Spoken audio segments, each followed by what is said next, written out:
Hello, this is Spidey1958, and welcome to my Pathfinder Kingmaker Core Classes, Tips and Options. This episode we're going to do the Monk. So let's go ahead and get started here. And select Monk. Okay. The standard Monk, which is actually not the standard Monk. The Monk and Rogue, they actually used Unchained version for the base, and then there's a traditional monk, so we will go through the Unchained version first. So monk proficiencies are proficiency with clubs, crossbows, daggers, hand axe, javelin, kama, nunchucka. I just heard them called nunchucks. We call them nunchucks. Quarterstaff, sai, short sword, short spear, shuriken, Shringham, sling, spear, and any weapon with monk's special weapon ability. Monks are not proficient with any armor or shields. When wearing armor, using a shield, or carrying a medium or heavy load, a monk loses their AC bonus as well as their fast movement and Flurry of Blows abilities. Now these are reversed, so the descriptions are reversed. So the basic unarmed, you're considered to be armed even when you're unarmed. You can make an unarmed attack that deals 1 to 3 points of damage, 1 to 2 if small. And then you also get advanced unarmed. It's not advanced, it's improved unarmed. And you get it as a bonus feat. The damage dealt by a medium monk's unarmed attack strike increases with level, 1d6 on levels 1 to 3, 1d8 on levels 4 to 7, 1d10 on levels 8 to 11, 2d6 on levels 12 to 15, 2d8 on levels 16 to 19, and 2d10 on 20. If the monk is small, his unarmed strike damage increases as follows: 1d4 on levels 1 to 3, 1d6 on levels 4 to 7, 1d8 on levels 8 to 11, 1d10 on levels 12 to 15, 2d6 on levels 16 and 19, 2d8 on level 20.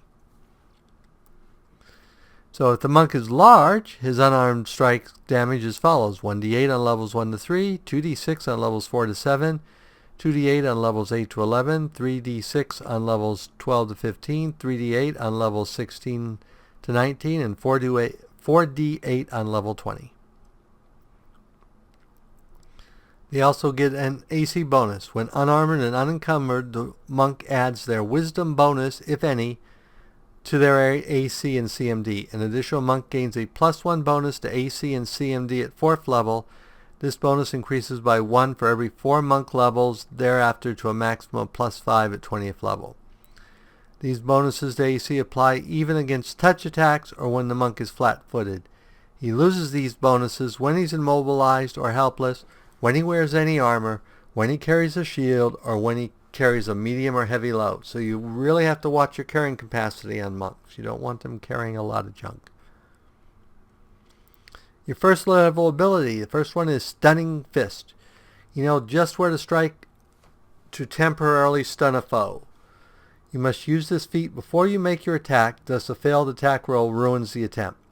Stunning Fist forces a foe damaged by your unarmed attack to make a Fortitude save, DC 10 plus half your character level plus your Wisdom modifier, in addition to dealing damage normally. A defender who fails the saving throw is stunned for 1 round until just before your next turn. A stunned character drops everything held, can't take action, loses any dexterity bonus to AC, and takes -2 penalty to AC. You may attempt a stunning attack once per day for every 4 levels you obtain, but see special, and no more than once per round. Constructs, oozes, plants, undead, incorporeal creatures, and creatures immune to critical hits cannot be stunned. At first level, second level, and every 4 levels thereafter, a monk can select a bonus feat. The feats have to be taken from the following lists: Combat Reflexes, Dodge, Crane Style, Blind Fight, Improved Initiative. At 6th level, the following feats are added to the list: Improved Trip, Improved Disarm. At 10th level, the following feats are added to the list: Improved Critical. A monk need not have any of the prerequisites normally required for these feats to select them. So it's a nice perk. Other first level ability is Flurry of Blows. At first level, a monk can make a Flurry of Blows as a full attack action. When making a Flurry of Blows, the monk can make one additional attack at his highest base attack bonus. This additional attack stacks with the bonus attacks from haste and other similar effects. When using this ability, the monk can make these attacks with any combination of his unarmed strikes and weapons that have the monk's special weapon quality. He also takes no penalty for using multiple weapons when making a Flurry of Blows, but he does not gain any additional attacks beyond what he's already granted by the Flurry for doing so. He can still gain additional attacks from high base attack scores, but from this ability and from haste and similar effects. At 11th level, a monk can make an additional attack at his highest attack bonus whenever he makes a Flurry of Blows. This stacks with the first attack from this ability and additional attacks from haste and similar abilities. At 2nd level, they get their other bonus feat. And at 2nd level, they get Evasion. Basically, if you make a successful reflex save against an attack that normally deals half damage on a successful save, you instead take no damage. A helpless character does not gain the benefit of evasion. So if you're tied to a railroad tracks, you can't dodge the fireball. Key pool. At 3rd level, a monk gains a pool of key points.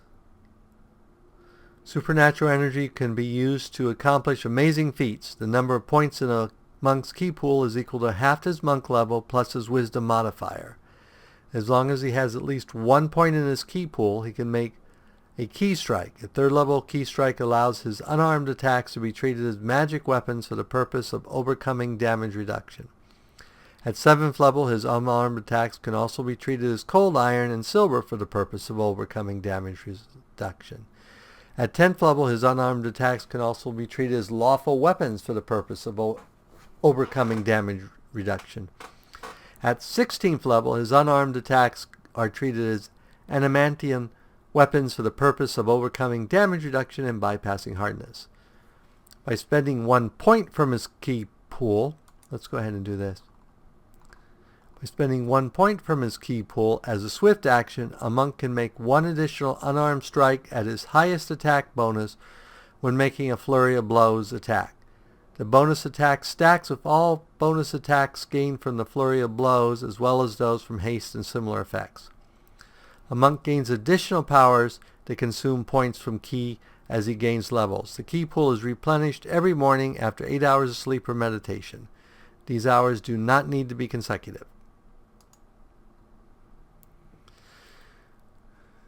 You also get, at 3rd level, you get Monks on Arms. So this is basically the stuff we already read, Cold Iron. Fast Movement. At 3rd level, a monk gains 10 enhancement bonus to his land speed. A monk in armor or carrying a medium or heavy load loses the extra speed. For every 3 levels above the 3rd, the bonus improves by 10 feet. So that's not bad. 4th level, Stunning Fist Fatigue. This ability works as Stunning Fist but makes the target fatigued for 1 minute on a failed save instead of stunning for 1 round. At 4th level and every 2 levels after, a monk can select 1 key power. These powers allow the monk to perform amazing feats of mystical power and acrobatic prowess by expending points from their key pool. Once the key power is selected, it cannot be changed. Some key powers require the monk to be of a specific level or higher before they can be chosen. Unless otherwise noted, a monk cannot select an individual key power more than once. So, and unfortunately, it doesn't have a list here of the key powers. So it's pretty much probably the standard ones in the game because they really do try to stay within the normal rules, but I don't know what they are. Still Mine. At 4th level, a monk gains a +2 bonus on saving throws against enchantment spells and effects. At 5th level, you get Style Strike. At 5th level, a monk can earn 1 type of Style Strike. Whenever he makes Flurry of Blows, he can designate one of his unarmed strikes as a Style Strike. This attack is resolved as normal, but it has an additional effect depending on the type of strike chosen. At 9th level and every 4 levels thereafter, a monk learns an additional style strike. He must choose which style strike to apply before the attack roll is made. At 15th level, he can designate up to 2 of his unarmed attacks each round as a style strike, and each one can be different. And then at 5th level, he gets Purity of Body, which gives him immunity to all diseases, including supernatural and magical diseases. So at 6, you get another monk bonus feat and another key power. At 7th, you get your cold, iron, and silver. At 9th, you can do Stunning Fist Sicken. This ability works as Stunning Fist, but makes the target sicken for 1 minute on a failed save instead of stunning for 1 round. And you gain another key power. Then at 9th, you get the Improved Invasion, which basically, if you take no damage on a successful reflex saving roll against attacks, you henceforth take only half damage on a failed save. A helpless character does not gain the benefit of this improved evasion. And you get another style strike. So another bonus monk feat at 10, key power. You get to strike as a lawful. 12th, you get another key power. 13th, you get another style strike. 14, you get another monk bonus feat and another key power. You get nothing at 15. At 16, you get another key power. You get your strike adamantium. At 17th, you get another style strike.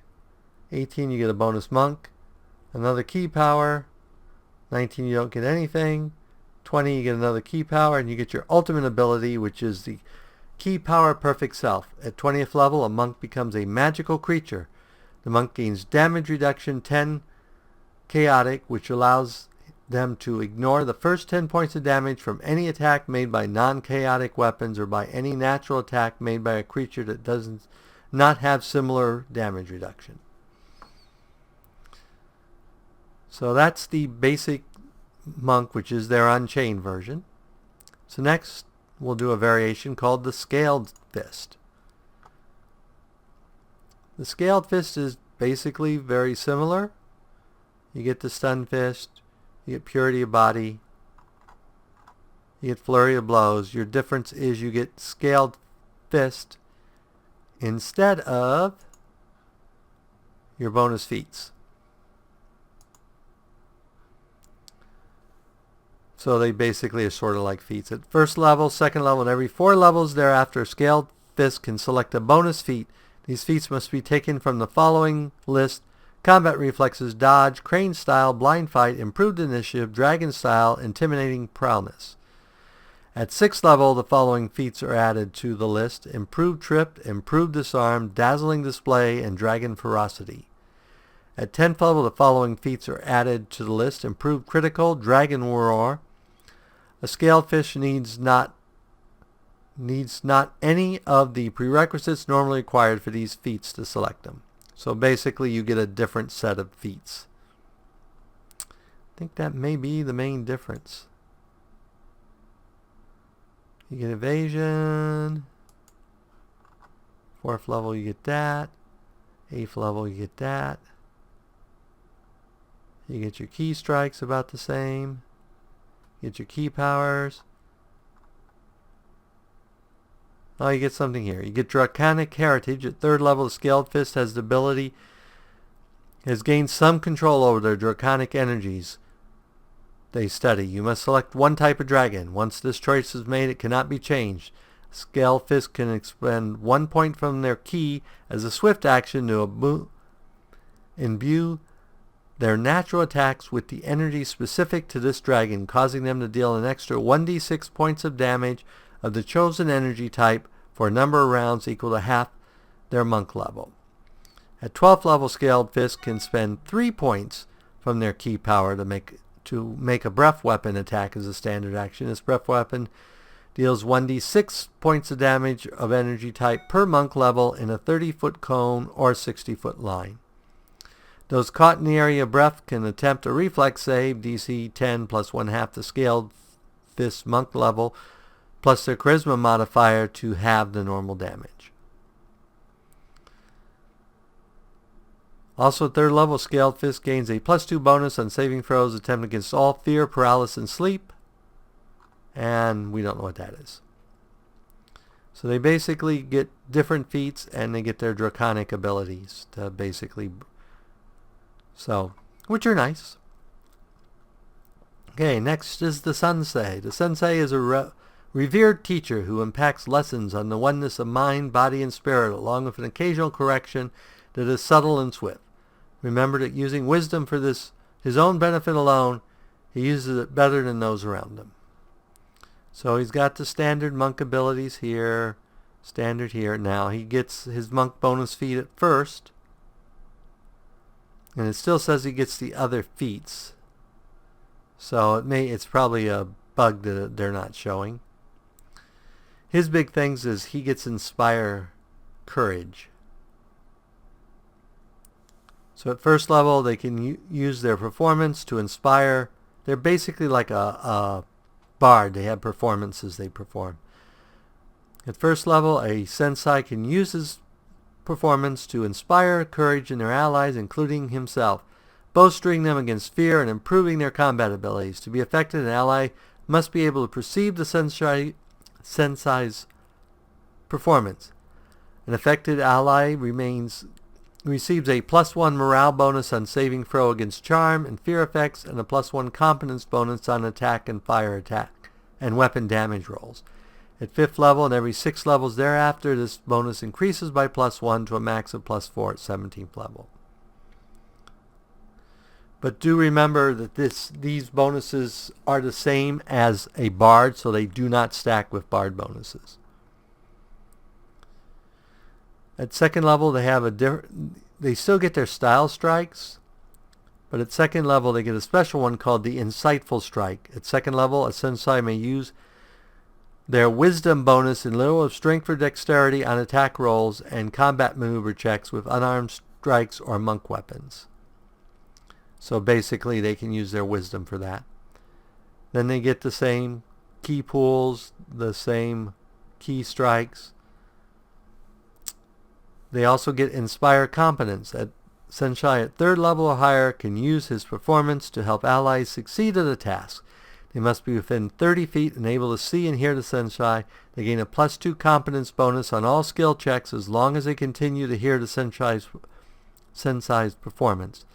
This bonus increases by +1 for every 4 levels the sensei has attained beyond 3rd.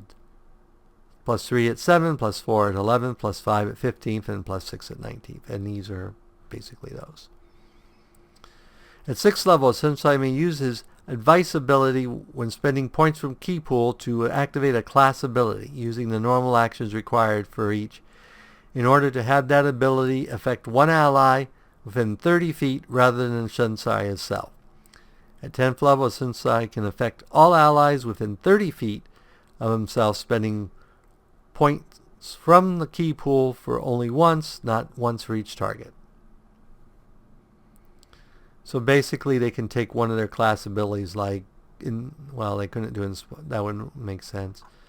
But they could let someone else have Stunning Fist Fatigue. At 10th level, they get Mystic Wisdom. The sensei may spend 1 point from his key pool as a swift action when using the advice to provide a single ally within 30 feet with evasion, fast movement, high jump, purity of body, or slow fall. At 14th level, a sensei can spend 2 points to grant one of the abilities listed above to all the allies within 30 feet or provide improved invasion to a single ally within 30 feet. These abilities function at the sensei's level and last 1 minute. So I'm not sure exactly their definition there. Sensei's advice is identical to bardic performance, allowing them to inspire courage at 1st level, inspire competence at 3rd, and inspire greatness at 9th as a bard of the sensei's level, using a total number of rounds per day equal to their level plus their wisdom modifier. Starting a bardic performance is a standard action but it can be maintained each round as a free action. Changing a bardic performance from one effect to another requires the sensei to stop the previous performance and start a new one as a standard action.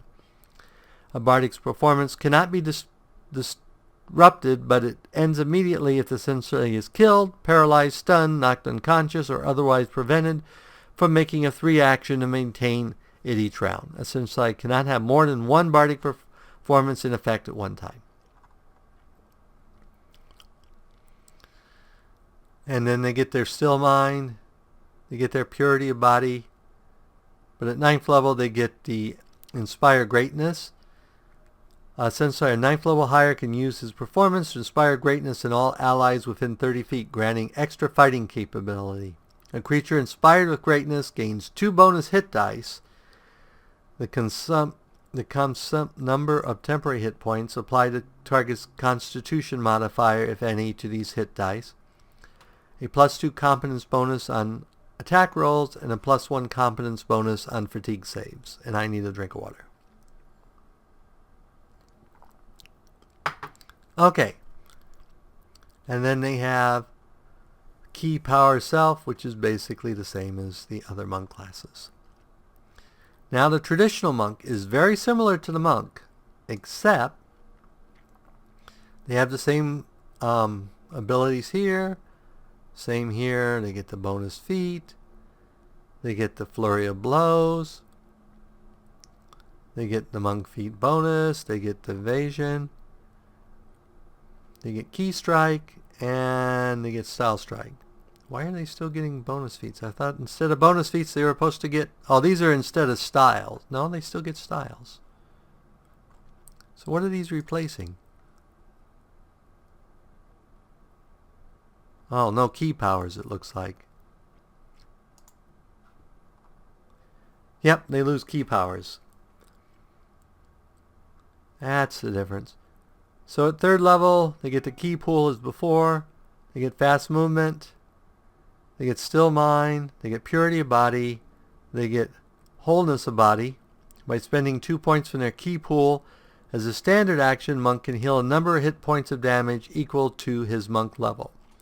This is probably also a key power that you could learn from your key power. Basically, you don't get to choose the key powers with the traditional monk. They're assigned to you. At 8th level or higher, a monk can slip magically between spaces as if using the spell Dimension Door. Using this ability is a move action and consumes 2 points from their key pool. It cannot take other creatures with them when they use this ability. At 10th level, they get key power Diamond Body. Gain immunity to poisons of all time.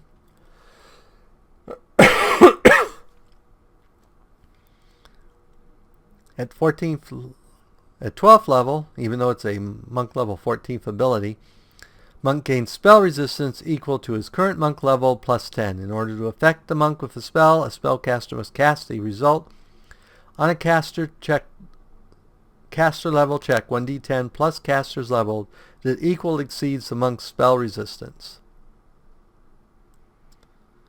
And of course the most famous from the original, which you have to have 16th level on the unscaled monk, so you get it 2 levels earlier, it looks like with traditional. A monk can set up vibrations within their power within the body of another creature that can thereafter be fatal if the monk so desires. Targets must make a fortitude saving throw, DC 10, plus half the monk's level, plus the monk's wisdom modifier, or die. Use of this power of this ability is a standard action and costs 4 key points. And then you get the normal key power Perfect Self. So those are the basic monks. So let's go here and just choose monk. So obviously wisdom's important. So I'm going to say you want a 16 wisdom. And you want at least a 16 dex.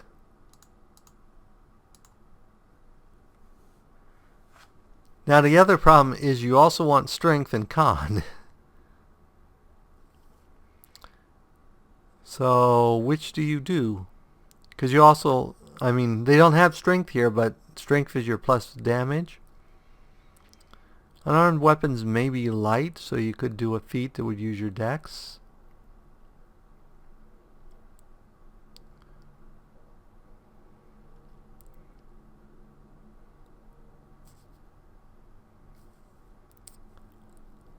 I'm going to skip what they say and go with strength.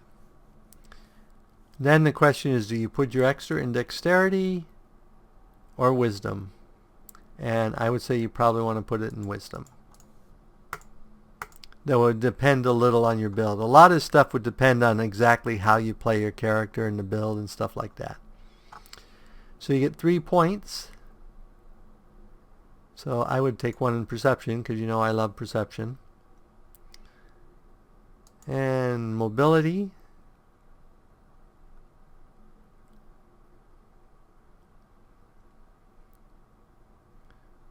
And athletics. You got to have an athletic mobile monk. And then feats. Let's look at some of the monk feats while we're on this page, though they don't get any of them yet.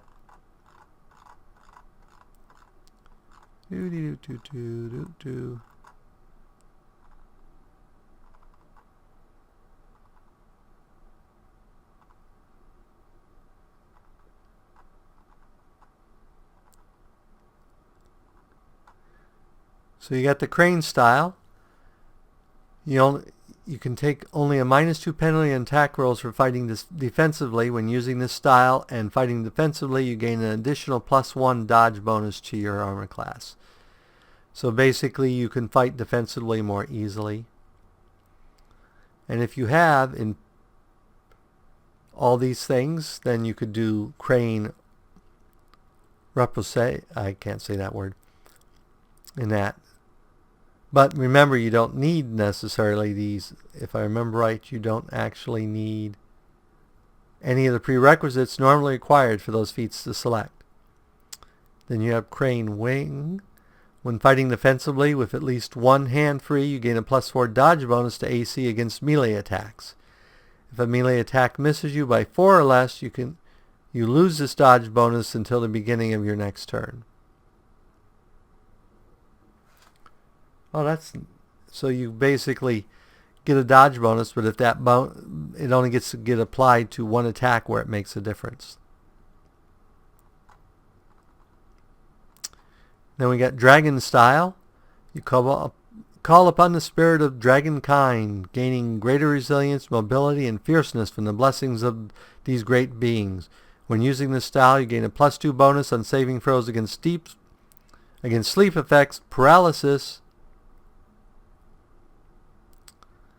effects, and stunning effects. Further, you add 1.5 times your strength bonus on damage roll for your first unarmed strike on a given round. Then you got Dragon Ferocity. Attack with the strength of a dragon. Your telling blows striking fear in the hearts of when using dragon style instead of your strength bonus on unarmed strikes, damage rolls. I can't read. When using Dragon Style, increase your strength bonus on unarmed strike damage rolls by an additional 1/2 your strength bonus to a total of double your strength bonus on the first attack and 1.5 times your strength bonus on the other attacks. When you score a critical hit or a successful stunning fist attack against an opponent, when using this style, the opponent is also shaken for a number of rounds equal to 1d4 plus your strength bonus.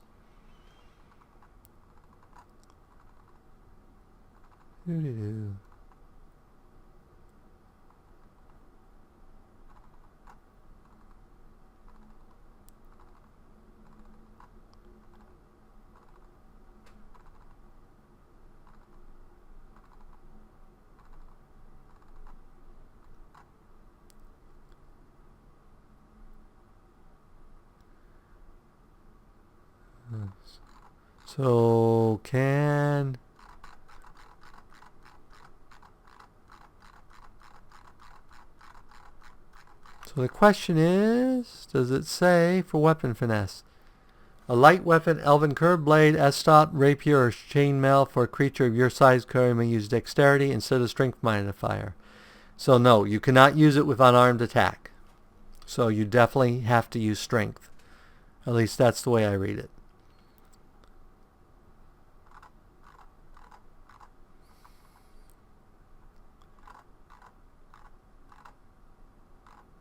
So what do we want to give our...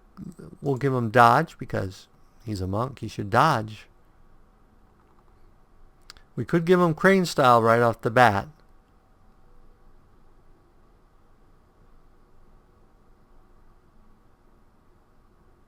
Now that we've given him dodge, he could start with crane style. But I think instead we will go with the normal toughness. And then he gets his bonus feat, which can be blind fight, combat reflexes, crane style, or improved initiative. So now we'll take the crane style.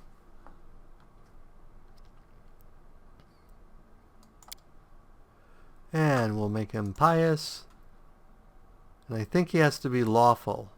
Yeah, the monks have to be one of the lawfuls. So we'll make him lawful neutral. And we'll call him Mike the Monk. So here you have a basic. He's going to be +3 hit and damage with his melee attacks. +4 on ranged attacks, which he probably... Oh, he could throw shuriken. Shuriken are perfectly allowed monk weapons. But he's got an 18 armor class with no armor. So you can't really complain about that. So, as always, if you enjoyed this episode, go ahead and give me a like or a comment. And if you disliked the episode, leaving a dislike is fine. But please leave a comment saying why you disliked the episode. As always, this is Spidey1958, and have fun gaming.